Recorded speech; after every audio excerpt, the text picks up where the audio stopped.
Hola, ¿cómo están amigos de nuestro canal? Bienvenidos a Periodismo Objetivo Noticias, su canal de noticias de opinión. Es un gusto compartir con ustedes las noticias de hoy. La presión sobre Nicolás Maduro y su cúpula de ampones continúa en aumento. Este domingo se filtró un mensaje en el que se dice que el Pentágono estaría negociando la entrega del dictador Nicolás Maduro con un grupo de oficiales de rangos medios a las autoridades de los Estados Unidos. Según la fuente, esta sería otra estrategia en la que Washington está trabajando para conseguir que un grupo de militares de mandos medios desde dentro faciliten la captura de Maduro con la menor cantidad de pérdida de vidas humanas. Maduro o negocia su salida o lo van a negociar a él. Así de contundente fue el embajador del gobierno interino de Juan Guaidó en Estados Unidos, Carlos Vecchio, respecto al futuro del dictador venezolano, luego de que la administración de Donald Trump aumentara la presión sobre el régimen chavista. Esto va en serio. Va a haber una transición en Venezuela, sí o sí, aseguró el diplomático en diálogo con un medio de comunicación desde Washington. Con toda seguridad Carlos Vecchio sabe mucho más sobre lo que se está negociando en estos momentos entre el gobierno estadounidense y los lacayos como Vladimir Padrino López, Remigio Ceballos, Michael Moreno, entre otros. La última oferta del gobierno de Donald Trump a través de su designado especial Elliot Abrams es que si hay un acuerdo entre el Parlamento, es decir, entre Juan Guaidó y estos lacayos, ellos podrían estar en el Consejo de Estado de acuerdo con la propuesta de los Estados Unidos para que se encargue del gobierno de transición. Entonces lo que entendemos es que Juan Guaidó tendría que compartir el gobierno de transición con estos individuos que son delincuentes acusados incluso por Estados Unidos de narcotráfico y otros delitos. Pero ¿qué tan viable puede ser compartir el gobierno con estos delincuentes? Déjenos sus comentarios debajo de este video. Los últimos anuncios del gobierno norteamericano provocaron un fuerte sacudón en el seno de la dictadura. Primero, con la acusación del Departamento de Justicia contra Maduro y la cúpula chavista por narcoterrorismo y el ofrecimiento de una millonaria recompensa a quien aporte información que facilite su arresto. Luego, con la confirmación del mayor despliegue militar antidrogas en la región, donde la Armada de Estados Unidos movilizó buques y aviones cerca de las costas venezolanas. Esta operación militar es conjuntamente con otros 22 países y busca parar con todo lo que significa el tráfico de drogas en la región. Sin embargo, Washington aclaró que está dispuesto a dar concesiones siempre y cuando el final sea con Maduro fuera del poder. Por ahora el reloj sigue corriendo para el dictador. Tic-tac, dijo Guaidó, luego de que el líder chavista lo amenazara en cadena nacional con que la justicia le llegará al presidente del Parlamento en el marco de la operación Tuntún del régimen. Pero esa negociación debe ser ya, advirtió Vecchio. Estoy convencido de que hoy está en plena discusión en Miraflores la cabeza de Maduro y está también en todo su círculo íntimo con otros actores civiles y también algunos actores militares, indicó el embajador, quien consideró que el dictador a estas horas no confía ni en su propia sombra. Señores, el hilo siempre se revienta por la parte más delgada. Creo que el talón de Aquiles de la dictadura son los mandos medios, es decir, de coroneles hacia abajo.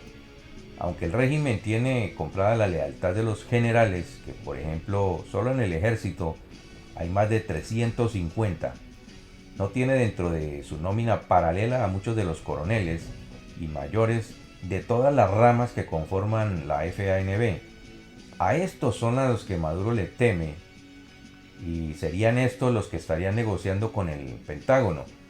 El mayor descontento está entre los mandos medios porque estos son los que han perdido muchos de sus beneficios dentro de la FARC, además de tener contacto directo con la tropa, lo cual es una ventaja para ellos a la hora de tomar la decisión de entregar al dictador.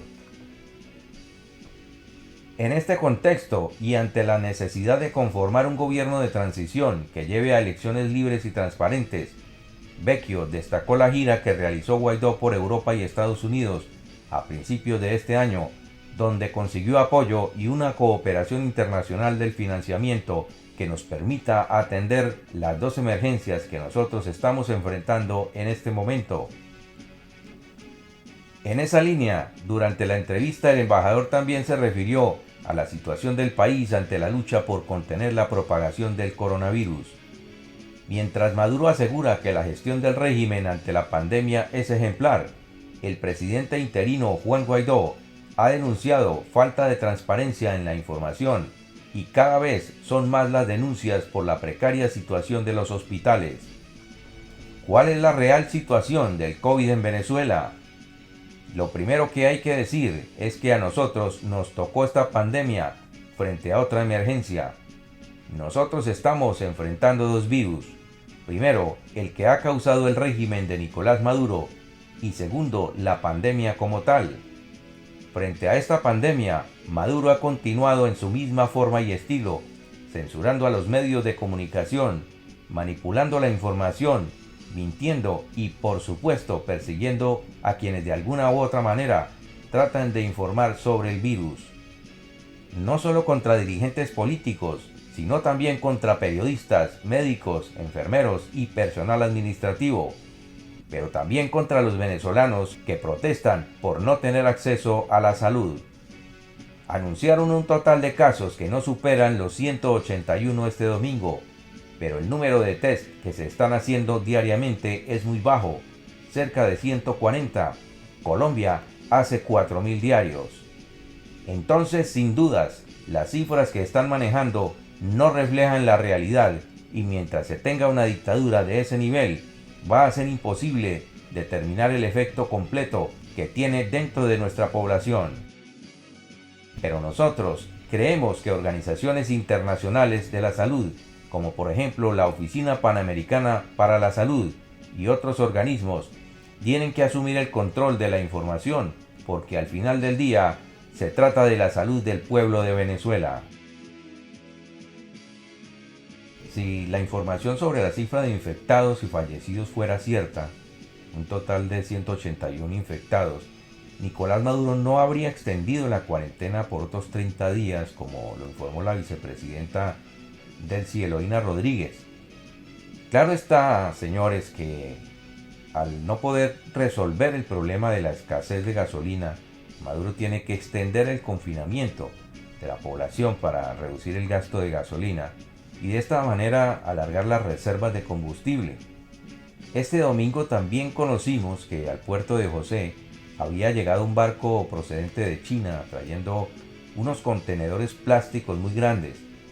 Desde la terminal de José informaron que estos contenedores son para almacenar agua, pero yo creo que en ellos viene gasolina que el gobierno chino le está enviando a Nicolás Maduro, violando las sanciones de los Estados Unidos sobre el régimen. La semana pasada el gobierno de Xi Jinping realizó un acuerdo con Maduro para cooperar con el tema de la pandemia, pero yo creo que la ayuda viene por este lado, ayudar al dictador con el problema de la escasez del combustible. Desde hace años, el sector sanitario en Venezuela atraviesa una profunda crisis. ¿En qué condiciones se encuentran los hospitales ante el coronavirus y cómo le afecta a los trabajadores de la salud la falta de combustible que existe desde hace semanas? De acuerdo con el ranking que se ha hecho sobre la salud y los hospitales por parte de la Universidad Johns Hopkins, nosotros tenemos la peor calificación de la región. Información que nosotros tomamos de nuestros expertos.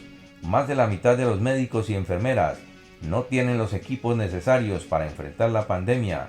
Es decir, no tienen máscaras, guantes.